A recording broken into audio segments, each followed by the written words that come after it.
In terrestrial systems, it's pretty well accepted. Oh, microphone? Thank you. In terrestrial systems, the concept of refuges, where you focus conservation effort on a relatively small area, is quite well accepted. Until recently, we've had the luxury of not having to take that approach on the Great Barrier Reef. Management has traditionally been much more hands-off. Now, we know that corals have considerable natural acclimatisation and adaptation capacity, and the problem we're facing out here on the Great Barrier Reef right now, and indeed reefs around the world, is that the rate of climate change is now too rapid for that acclimatisation capacity to keep up. So we need to identify potential reef refuges or havens that can then be actively defended using a range of science-based tools. And we've heard a bit about COTS control here in this room today. Unfortunately, and that's one of the major reasons for this symposium, is we currently don't have a range of science-based tools that we can use to actively defend reef refuges. So it's pretty well accepted, and I think we've heard quite a lot in the last couple of days, that corals that have access to cooler or flowing water do better during bleaching events and then recover better. And this can be seen even at the scale of tens of metres here on the Great Barrier Reef right now, in that you only have to swim a few tens of metres before you see corals that have clearly survived the bleaching event and others that haven't, that are in very close proximity. So the question that we are posing is, could science-based interventions that restore natural water movement during these very hot summer doldrum conditions improve outcomes at local scales? So just a word about what I mean by local scales. We heard from Frank Mars earlier that a huge amount of tourism value is delivered on a very small area of reefs on the Great Barrier Reef. There's a couple of studies that estimate that more than 80% of the billions generated from tourism comes from just 7% of the Great Barrier Reef. The majority of this accrues on just a few reefs off Cairns, and Moore Reef that Eric Fisher was just discussing is clearly one of those. So this is the same area of Moore Reef that Eric has just been talking about, just for so that you can get an idea of the scale. That box is about 1 kilometre along each side. As in most of the Cairns tourism industry, it's pontoon-based, and pontoons can't be easily picked up and moved to another location. So we have a situation in which the relatively tiny snorkelling footprint of about 350 to 500 square metres around each pontoon has extraordinary economic value. So therefore, even interventions that only work at this tiny scale would deliver enormous economic benefit, and moreover, what we learn from trying to do this could then be used to help ecologically important parts of the reef elsewhere. Nothing? Right. So I'm going to give you a little narrative now, the story of the Reef Havens Research Project, necessarily very abridged.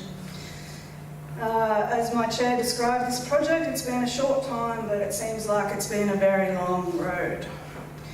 We first started talking about this back in April or May of 2017, so only just over a year ago, when the severity of the bleaching event was becoming apparent on the reefs off Cairns. And that obviously caused huge dismay and consternation amongst the Cairns community generally, and also the tourism industry. So there was sudden, strong demand for something we could do that would improve outcomes at local scales on the Great Barrier Reef. At the same time, we suddenly developed an incredibly strong opposition from certain members of the science establishment to any form of intervention on the Great Barrier Reef, very vocal opposition. At the same time, the context was that there was no clear or existing process to fund attempts at intervention. There was no process to fund research into intervention, and there was no really clear process to permit attempts at intervention on the Great Barrier Reef. So what does it take to bridge that gap within a year? And our our experience, it is a small, agile NGO that's willing to take risks and embrace new ideas. Very strong stakeholder relationships in all directions, and I'll take the opportunity to say now that this would never have happened unless without the support of the marine tourism industry and also from the Marine Park Authority. And sheer bloody-mindedness, a fair amount of that. So, from about May 2017 when we started talking about this, there was 6 or 7 months of toing and froing, culminating in the Minister for Environment and Energy announcing $2.2 million for the Reef Havens Research Project in December 2017. This enraged certain members of the scientific establishment that their opinion was being disrespected to the point where they started briefing the press against this project. I don't know if you can see the sub-headline there, but 2.2 million experiment involves giant fans to cool water down, despite government's own advisors highlighting risks. So we had mainstream press, Sydney Morning Herald and The Guardian coming out with misinformation like this. And then other media outlets such as Vice News graced us with this little gem of a graphic, which then of course kicked off a huge amount of social media.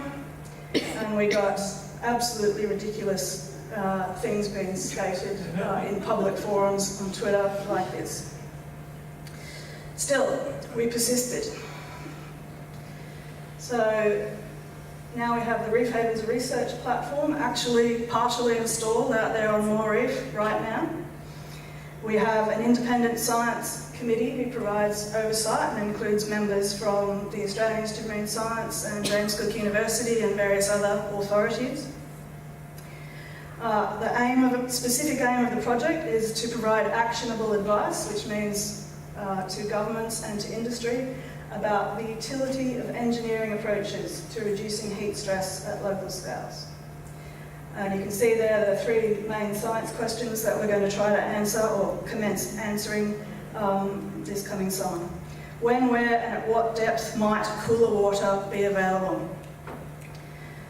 Can an engineering intervention lift, mix or direct this cooler water at a sufficient rate that water temperatures are reduced or water movement is increased in the snorkelling footprint? And can this be achieved within the budgetary and permitting constraints of the project? And then the money shot. Does exposure to cool water or currents, because as we've also heard, flow could be also important here, improve ecological outcomes for coral communities under otherwise thermally stressful doldrum conditions? So, already installed out there with the assistance of Eric and his team and AMPTO divers is an array of benthic flow and temperature meters. So we're effectively trying to build on the baseline that Eric produced in the last couple of years.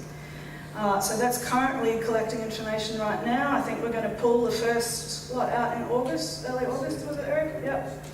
And use that information to try to inform some engineering intervention designs, working closely with the tourism industry and also, of course, the Marine Park Authority.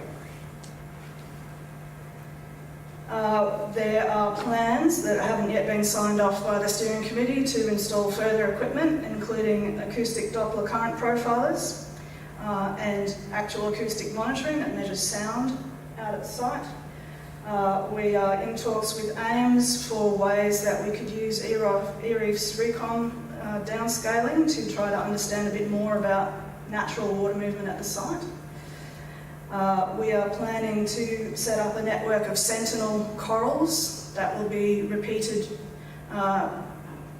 given repeated stress tests basically, using PAM fluorometry that will enable us to get a trend in coral stress over time, so we don't have to wait till we see the corals actually bleaching before we decide that an intervention is or is not working.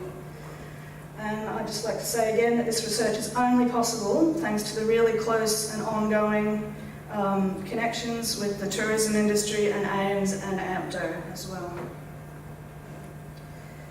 So we're expecting to be fully operational before the coming summer, which we think of as about December. This stage will run for about 2 years. We're currently in conversations with various engineering groups about their ideas for interventions that could help us answer our science questions. And we've already had some discussions with other projects who are keen to use the research data that we're producing and potentially also the infrastructure itself. So if you have any ideas or want to have some conversations along those lines, please get in touch. That's it. Thank you.